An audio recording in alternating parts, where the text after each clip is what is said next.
শবে বরাতে ভাগ্য নির্ধারণ হওয়ার কথা অনেক ওলামা ইকরাম বলেছেন, তবে লাইলাতুল কদর বা শবে কদরে ভাগ্য নির্ধারণ হওয়ার বিষয়টা অধিকতর বিশুদ্ধ এবং দলিল সমৃদ্ধ, এবং বেশিরভাগ ইমামদের মত সেটা, অর্থাৎ শবে বরাতে নয়, বরং ভাগ্য নির্ধারণ হয় কখন? শবে কদরে। অনেক ওলামা ইকরাম সমন্বয়ের চেষ্টা করেছেন, কিন্তু বেশিরভাগ দলিল প্রমাণগুলোর দিকে তাকালে এবং বেশিরভাগ ইমামদের মত হলো, বড় বড় মুফাসসিরদের, ইমাম কুরতুবী রাহমাতুল্লাহ, বড় বড় তাফসীরবিদদের মত হলো যে মানুষের সারা বছরের ভাগ্য আল্লাহ নির্ধারণ করেন শবে কদরে।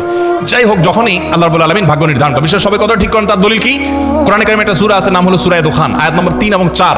এটার বাংলা অর্থ দেখে নেবেন। আল্লাহ বলেছেন, ইন্না আনজালনাহু ফি লাইলাতিন মুবারাকাতিন ইন্না কুন্না মুনজিলিন। একটি বরকতময় রাতে আমি কোরআন নাজিল করি, ফিহা ইউফরাকু কুল্লু আমরিন হাকিম। সেই বরকতময় রাতে, যে রাতে কোরআন নাজিল হয়েছে, ওই রাতে সব গুরুত্বপূর্ণ বিষয়গুলো ধার্য হয়। বরকতময় রাতে যে কোরআন নাজিল হয়েছে, সেই রাত কোনটা? শবে বরাত না শবে কদর?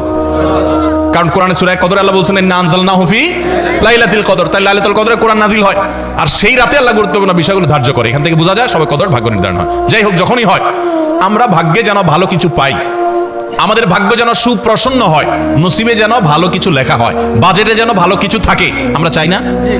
কি করলে আমাদের নসিবে ভালো কিছু হবে? আমরা আজকে কয়েকটি আমলের কথা বলবো। নাম্বার 1, প্রথম আমল হলো ঈমান এবং তাকওয়ার চর্চা করতে হবে সারা বছর জুড়ে। এক রাত্রে যায় মসজিদে কান্নাকাটি করে আল্লাহকে এটা দোয়া দরুদ করে একটু ভাগ্য ঠিক করে সারা বছর আপনি টোটো করে ঘুরে বেড়াবেন, এটা বোকার স্বর্গে বাস করার সমান। এটা কখনো সঠিক বিষয়, বরং আপনি ইবাদত বন্দেগী নেকামল সারা বছর জুড়ে করার চেষ্টা করবেন। আল্লাহ বলেছেন, ওয়ালাউ আন্না আহলাল কুরআ আমানু ওয়াত্তাকাউ লাফাতাহনা আলাইহিম বারাকাতিম মিনাস সামা। যদি কোন জনপদের লোকেরা ঈমান আনে আর তাকওয়া অবলম্বন করে, আল্লাহ বলেছেন তাদের জন্য আসমান থেকে আমি বরকতের সমস্ত দুয়ার খুলে দিব। এই জন্য আপনি আল্লাহর প্রতি ঈমান আনবেন এবং হারাম থেকে বেঁচে চলবেন, আল্লাহ নির্দেশগুলো মেনে চলবেন, আল্লাহ আপনার জীবনে বরকত দিবেন এবং আল্লাহ তাআলা আপনার ভাগ্যে ভালো কিছু দিবেন। সবচেয়ে বড় ভালো কিছু পাওয়া হলো মানসিক প্রশান্তি, সেটা আল্লাহ তাআলা দিবেন, জান্নাত তো আছেই।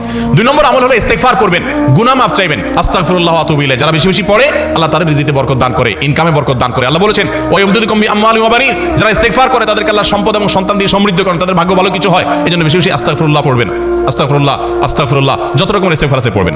3 নম্বর হলো রেজা বিল কাজা, আল্লাহ যা দিয়েছেন এর উপর সন্তুষ্ট থাকবেন, আলহামদুলিল্লাহ বলবেন, যা পাইছি আলহামদুলিল্লাহ। আলহামদুলিল্লাহ বলে কি হবে? আল্লাহ বলেছেন, লা ইন শাকারতুম লাযিদান্নাকুম, যদি তোমরা নিয়ামত যা পাইছো শুকর আদায় করে আরো বাড়াই দিব।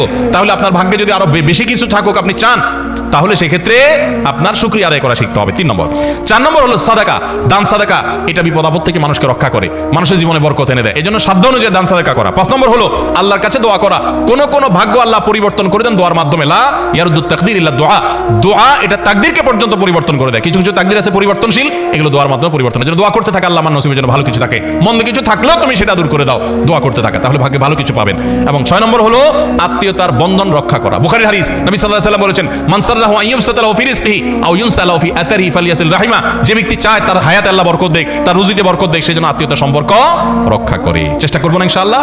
এই 6টা কাজ আবার আমি বলছি এক নজরে। 1, আল্লাহর প্রতি ঈমান আনা এবং তাকওয়া অবলম্বন করা, সারা বছর গুনাহ থেকে বেঁচে থাকা, 5 ওয়াক্ত নামাজ ইত্যাদি পড়া। 2, বেশি বেশি ইস্তিগফার পড়া। 3, আল্লাহ যা দিয়েছেন এটার পর আলহামদুলিল্লাহ বলা, তার নিয়ামত বাড়বে। 4, সাদাকা করা, সাধ্য অনুযায়ী দান করা। 5, আল্লাহর কাছে দোয়া করা, তাহলে আল্লাহ ভাগ্যে ভালো কিছু দিবেন। আর 6, আত্মীয়তার বন্ধন রক্ষা করা। এর পাশাপাশি চেষ্টা করবেন নামাজ শেষ ফাইদা কুদিয়াতিস সালাহ ফান্তাশিরু ফিল আরদি ওয়াবতাগু মিন ফাদলিল্লাহ, আপনি ছড়ায় পড়বেন, রুটি রুজি তালাশ করার জন্য আল্লাহ তাআলা বরকত দিবেন। চেষ্টাও করবেন, দোয়াও করবেন, ইনশাআল্লাহ আল্লাহ তাআলা ভাগ্যে ভালো কিছু দিবেন, ভাগ্য সুপ্রসন্ন হবে, নসিব ভালো কিছু আসবে। চেষ্টা করবেন ইনশাআল্লাহ। আর শবে বরাতের রাতে একত্রিত হয়ে রাতভর ইবাদত করা ও পরদিন রোজা রাখা কতটুকু শরীয়ত সম্মত? ভাইরা আমার, শবে বরাত উপলক্ষে রাতভর একত্রিত হয়ে মসজিদে ইবাদত বন্দেগী করা কোনো হাদিস দ্বারা প্রমাণিত নয়। এবং দিনের বেলা যে রোজা, এই রোজা শবে বরাত উপলক্ষে না, এটা হলো শাবান উপলক্ষে রোজা। এই রোজা হলো আইয়াম বীজ উপলক্ষে রোজা। নবী করিম সাল্লাল্লাহু আলাইহি ওয়াসাল্লাম শাবান মাসে এমনি বেশি বেশি নফল রোজা রাখতেন, সেই হিসাবে আপনিও রাখবেন। আবার আইয়াম বীজ 13, 14, 15 রোজা রাখতেন, সেই হিসাবে রাখবেন। আপনি আল্লাহর ক্ষমা, এই রাতে আল্লাহ তাআলা বান্দাকে সাধারণ ক্ষমা ঘোষণা করেন, হিংসুক ছাড়া, মুশরিক ছাড়া। এই রাতের এই ফজিলত পাওয়ার জন্য আপনি চেষ্টা করলে সেটা ভালো, আল্লাহর কাছে ক্ষমা লাভের চেষ্টা করবেন, কিন্তু বেদাতি কোনো পন্থায় না। অনেকে বলে যে এত রাকাত নামাজ, অমুকটা অত সূরা এত রাকাতে পড়তে হবে, এগুলা মন গড়া কথাবার্তা, এগুলার কোনো ভিত্তি কোরআন হাদিসে নাই। আবার অনেকে মনে করে হালুয়া রুটি খাইতে হবে, আতশবাজি করতে হবে, আলোকসজ্জা করতে হবে, শবে বরাতকে কেন্দ্র করে যা হয় তার বেশিরভাগই বেদাত এবং ভুয়া, মন গড়া ভিত্তি নেই, এগুলার কোনো অস্তিত্ব কোরআন হাদিসে পাওয়া যায়। আল্লাহ আমাদের সবাইকে সুন্নাহ মেনে চলার তৌফিক দান করুন। আমরা সুন্নাহ মেনে চলবো। শাবান মাসের সবচেয়ে বড় আমল হলো নফল রোজা রাখা, বেশি বেশি রাখবো তো ইনশাআল্লাহ। লাইলাতুন নিসফি মিন শাবান প্রচলিত শবে বরাত উপলক্ষে আমাদের করণীয় কি? বিশেষ করে এই রাতে মসজিদে ওয়াজ মাহফিল, দোয়া দরুদ, ইবাদত বন্দেগী এবং নানা ধরনের খানাদানার আয়োজন করা হয়।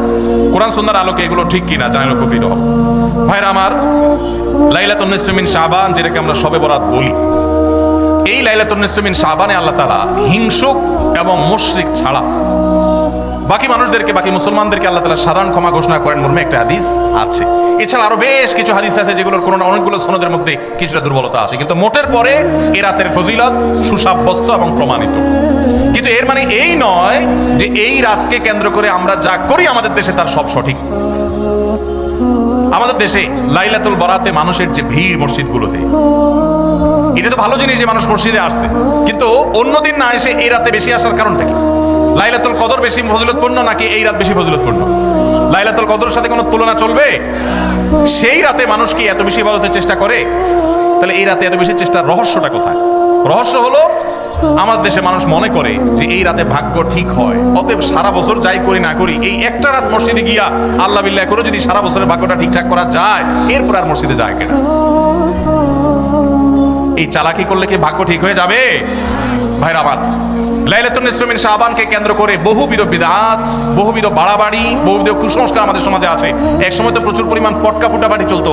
আলহামদুলিল্লাহ, প্রশাসনের ভাইয়েরা প্রতি বছর নিষেধাজ্ঞা আরোপ করেন এবং এটা অনেকটা কমেছে, যেটা আমাদের নিরাপত্তা হুমকির মধ্যে আমাদেরকে ফেলে। দ্বীনের নামে আমরা কখনো সেগুলো করতে পারি না। অনেক মসজিদে আলোকসজ্জা করা হয়। আলোকসজ্জা তো আপনি এমনিই করেন সারা বছর, কিন্তু এই রাতকে কেন্দ্র করে আলাদা করে আলোকসজ্জা করা, এই রাতকে কেন্দ্র করে ওই যে হালুয়া রুটি খাওয়া খাওয়ার একটা ব্যাপার এখনো আমাদের দেশে কোথাও কোথাও আছে। অনেকে মনে করে নবীজির দাঁত মোবারক শহীদ হয়েছেন উহুদের ময়দানে, তো তিনি হালুয়া খাইছেন, সেজন্য আমরা ভালো দাঁতে হালুয়া খাই। নবীজির দাঁত ভাঙে হালুয়া খাইছেন, আমাদের আস্ত দাঁতে আমরা কি খাই? হালুয়া খাই। আপনার বাপের ঠ্যাং ভেঙে গেছে, উনি একটা লাঠি দিয়া খোড়ায় খোড়ায় হাঁটে, আপনার আস্ত ভালো দুইটা ঠ্যাং আছে, আপনি বাপের মহব্বতে বলছেন বাবা তোমার পাওটা ভেঙে গেছে, সেই মহব্বতে আমি আমার ভালো পাও নিয়ে লাঠি দিয়ে আমি খোড়ায় খোড়ায় হাঁটতেছি। কি বলেন? বাপ খুশি হবে? খুশি হবে? বলবে এটা তো বেয়াদবি, তামাশা করতেছো আমার সাথে, আমার ভেঙাইতেছো। নবীজি সাল্লাল্লাহু আলাইহি সাল্লাম দাঁত মোবারক শহীদ হয়েছে বাতিলের বিরুদ্ধে জিহাদ করতে গিয়ে। আপনি বাতিলের সাথে আতাত করবেন আর হালুয়া খায়া নবীজির সুন্নাত আদায় করবেন, এর চেয়ে বড় হাস্যকর জিনিস আর হতে পারে না। অতএব সব ধরনের বাড়াবাড়ি কুসংস্কার আমাদের বন্ধ করতে হবে। এমনকি এই রাত উপলক্ষে মসজিদে দোয়া দুরুদের জন্য সমবেত হওয়া, এই রাতে মানুষকে ডাকাডাকি করে একেবারে এই রাতের ফজিলতের জন্য মসজিদে সবাই একত্র হওয়াকে যারা জরুরি মনে করেন তারাও ভুলের মধ্যে আছেন। ব্যক্তিগত ইবাদতে আল্লাহর ক্ষমা পাওয়ার জন্য চেষ্টা করতে পারেন, সেটা ভিন্ন বিষয়। আল্লাহ আমাদেরকে বোঝার তৌফিক দান করুন।